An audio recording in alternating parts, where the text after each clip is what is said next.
You've heard of Trump derangement syndrome, but the question is it real? Psychotherapist Jonathan Alpert says TDS, used to describe the toxic criticism towards Trump, is an existing problem. He wrote for the Wall Street Journal saying patients across the political spectrum have brought Donald Trump into therapy, not to discuss policy, but to process obsession, rage, and dread.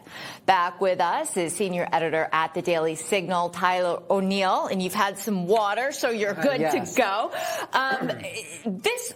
This piece was just amazing to me. Now, we all say Trump derangement syndrome and that people, but this is a therapist who's been practicing therapy now for years.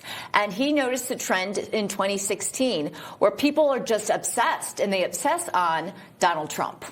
When somebody is constantly compared to Adolf Hitler, people almost saying that he's worse than the worst dictators in history, and they work themselves into a rage. I mean, we see it. And it's not just that one woman whose screams have been immortalized on the internet because when Trump got inaugurated, she's there screaming on the ground. But it's all across our society.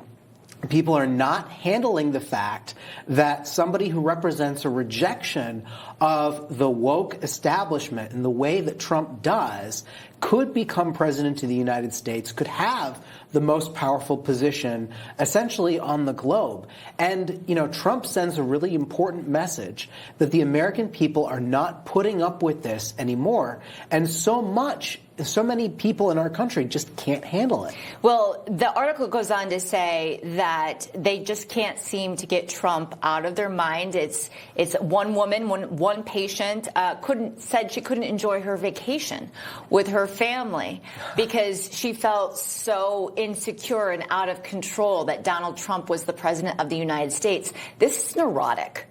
I think it is. It is people depriving themselves of enjoyment in life because they're obsessing over a political figure that they hate so much. And this has downstream effects in our culture. I mean, we're starting to see a Democratic establishment that is more focused on opposing Trump than actually helping people. We had a government shutdown that achieved approximately nothing. And now we have people who are angrier on both sides because of this. And it was yet another attempt at Democrats to say, look, we're going to oppose Trump because we hate Trump. And it traces back to that root hatred. And I don't know how we overcome that as a society, because we have one half of the political spectrum that is so focused on hating this one man that almost nothing good he does will make it into their echo chamber. Well, the therapist said, quote, "We can't have a healthy democracy if half the country experiences the other as the other half as a trauma trigger." So this plays into the health of our democracy, and we're seeing it in politics. Democrats want Democrats to fight Trump. More so than they care about the economy, immigration, national security. When we're talking about policy positions, they don't seem to have any other than fight Trump. Yeah, we saw that Atlanta Journal-Constitution poll that highlighted just how focused Democrats are on they want somebody to fight Trump, and almost every other issue pales in comparison. I think the economy was still ahead of fighting Trump. It depends on what poll. It depends on what poll you because it depends on what poll you read. But in the poll that you're citing, it was the economy, but then it was fight Trump.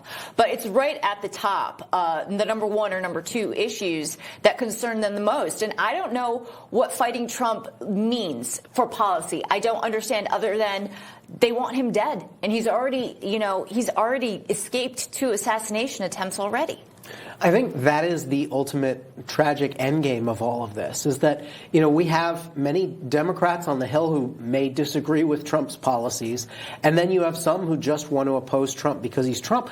I know so many Republicans or now they're former Republicans, who used to stand by conservative principles, and yet they've thrown those out the window when they decided to oppose Trump to the end.